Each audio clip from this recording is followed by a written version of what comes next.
Mga kapanalig, tayo na pong manalangin. Sa ngalan ng Ama at ng Anak at ng Espiritu Santo. Amen.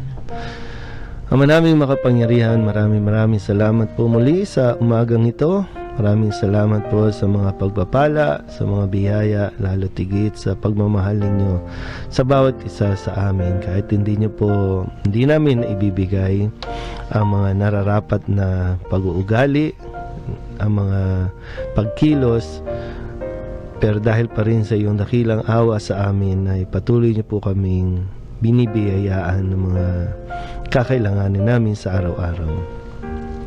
Patuloy po kaming humihiling sa iyo ng gabay para sa programa naming ito dito sa Barangay Simbayanan. Tulungan niyo po kami kahit papano po ay makaibsan man lang kami ng mga alalahanin, makapagbigay man lang kami ng ibang mga napapakinggan, at lalo higit ito ay mga salita na nagmumula sa iyo. Tulungan niyo po ang bawat isa sa amin na maging mabuti at makagawa ng kabutihan sa aming kapwa.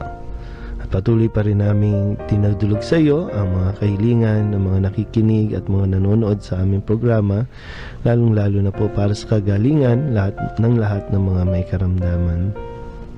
Ang lahat ng ito iniling namin sa ngalan ni Kristong aming Panginoon. Amen. Amen. Father, Son, The Holy Spirit. Amen. Amen.